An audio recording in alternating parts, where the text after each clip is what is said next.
Assalamualaikum warahmatullahi wabarakatuh. Eee, Kami dari kelompok 2 DWO, mohon izin untuk mempresentasikan progres kami untuk project DWO UAS. Oleh karena itu, sebelum kita memasuki dari pembahasan progres, ada kalanya kami perkenalkan terlebih dahulu rekan-rekan saya. Ada saya sendiri Melda Audina dengan NPM 003, ada Audi Fitri dengan NPM 005, dan juga ada Dea Puspita dengan NPM 029, dan yang terakhir ada Karisa Renata Sari dengan NPM 041. Baik, langsung saja kita masuk ke dalam pembahasan progres. Terkait progres kami, yang pertama yang sudah kami lakukan adalah pastinya mengunduh file dari AdventureWorks yang kami unduh dari e-learning yang sudah dikirim oleh Pak Irwan sendiri. Setelah itu, setelah kami mengunduh, kami pasangkan kepada Div Behavior karena datanya sangat besar juga dan ada beberapa kendala dari teman-teman yang tidak bisa menjalankan behavior-nya. Oleh karena itu, kami menggunakan bantuan dari CMD, Command Prompt, untuk bisa menjalankan atau memasukkan dari file AdventureWorks ke dalam behavior. Setelah itu, eh, setelah kita mengunduh file tersebut, pasti untuk bisa menentukan DBO mana yang akan kita ambil adalah dengan menganalisis. Jadi kita analisis terlebih dahulu dari AdventureWorks-nya, apakah agar kami bisa paham dari alur-alur yang sudah ada pada file tersebut. Seperti yang terlihat di AdventureWorks yang ada di samping kanan, di situ merupakan skema alur dari AdventureWorks. Di sini ada 6, ada sales, production, person, purchasing, human resource, dan juga DBO. Untuk itu kami membutuhkan beberapa waktu yang sudah kami habiskan untuk bisa menganalisis karena memang analisis yang dilaksanakan pada saat itu cukup panjang karena adanya data-data yang cukup besar juga dan ada beberapa data-data yang mungkin kami tidak cukup mengerti. Untuk langkah progres selanjutnya akan dijelaskan oleh teman saya. Untuk langkah selanjutnya, kami memilih dua skema yang menjadi rancangan untuk data warehouse dan OLAP-nya nanti.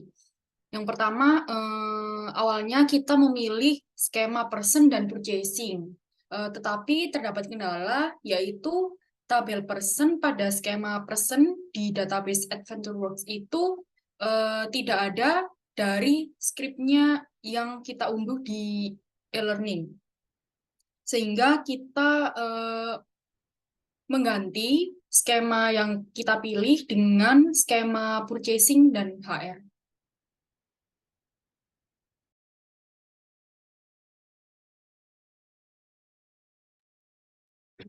Baik, selanjutnya itu kelompok kami menentukan bahwa akan mengambil purchasing dan human resource. Pada skema ini sendiri, kelompok kita menemukan beberapa kendala. Pertama, yaitu pada skema purchasing sendiri itu tidak terdapat tabel yang menjelaskan lebih detail mengenai produk sendiri, sehingga hanya terdapat produk ID. Jadi, jika ingin menggunakan data yang lebih detail, itu mengharuskan kita untuk mengambil data dari skema lain, yaitu skema produk. Dan untuk purchasing sendiri, kita agak kesusahan untuk menentukan where-nya, untuk analisis where.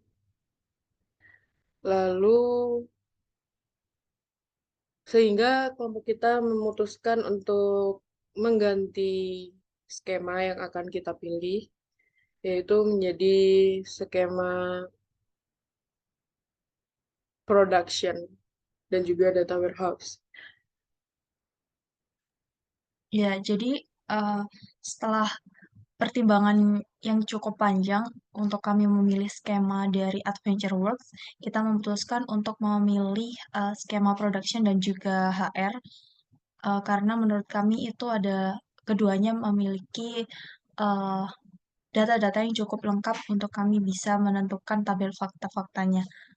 Dan kami menentukan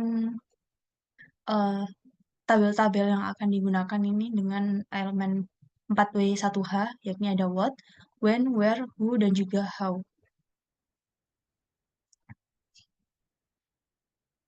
Kemudian ada kendala-kendala lain, kendala umum yang kami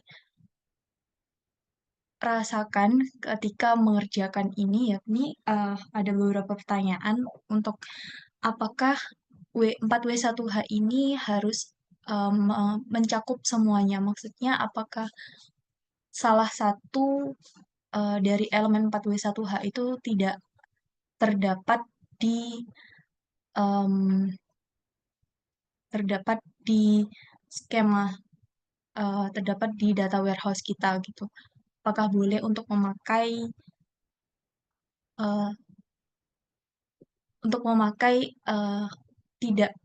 tidak lengkapnya, hanya beberapa saja dari 4W1H itu. Lalu kemudian pertanyaannya, apakah tabel 4W1H ini boleh untuk dijadikan tabel fakta? Gitu, karena dari beberapa tabel itu kita menemukan kalau ada data yang bisa untuk dijadikan tabel fakta, tapi juga bisa dijadikan sebagai tabel dimensi. Gitu. Mungkin sekian progres di minggu pertama dari kelompok 2. Kami akhiri. Wassalamualaikum warahmatullahi wabarakatuh.